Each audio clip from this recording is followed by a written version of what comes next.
teenager, Julian's age, with the shadow of his father's beard splotched unevenly across his jaw. He favored wine, judging by the empty glass hastily being refilled and the silver blush blooming across his cheeks. She remembered him at her uncle's funeral, a dutiful son standing stoic by a grave.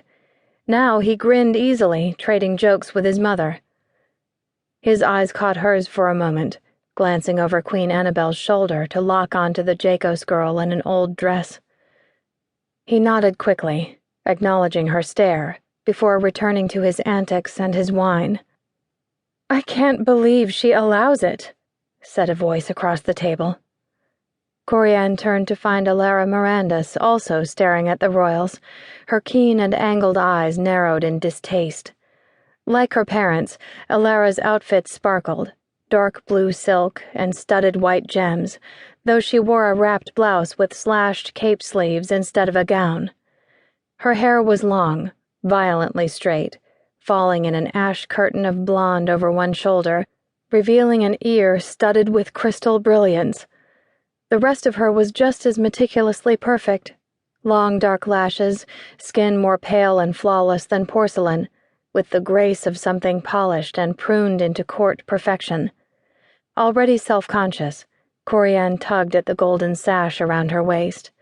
She wished nothing more than to walk out of the hall and all the way back to the townhouse. "I'm speaking to you, Jacos." "Forgive me if I'm surprised," Corianne replied, doing her best to keep her voice even. Alara was not known for her kindness, or much else for that matter.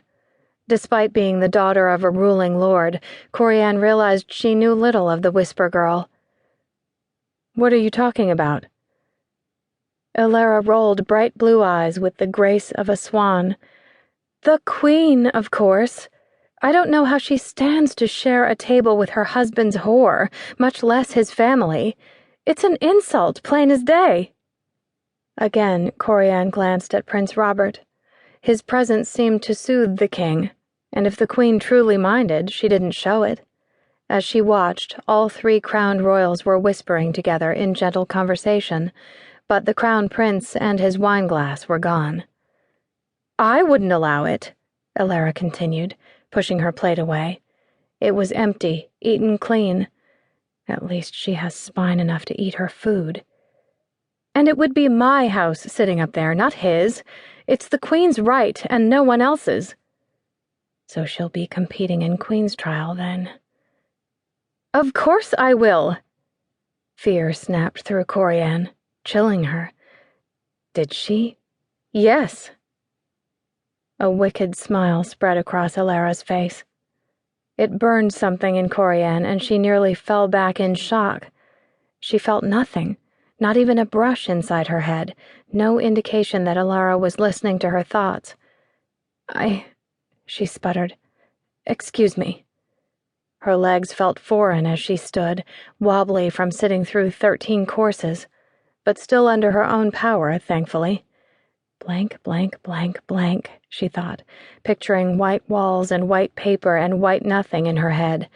Alara only watched, giggling into her hand.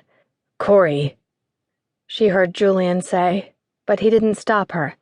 Neither did Jessamine, who would not want to cause a scene. And her father didn't notice at all, more engrossed in something Lord Provost was saying. Blank, blank, blank, blank. Her footsteps were even, not too fast or too slow. How far away must I be? "Farther," said Alara's sneering purr in her head. She nearly tripped over at the sensation. The voice echoed in everything around and in her, windows to bone, from the chandeliers overhead to the blood pounding in her ears. "Farther, Jacos." Blank, blank, blank, blank. She did not realize she was whispering the words to herself, fervent as a prayer, until she was out of the banquet hall, down a passage, and through an etched glass door. A tiny courtyard rose around her, smelling of rain and sweet flowers.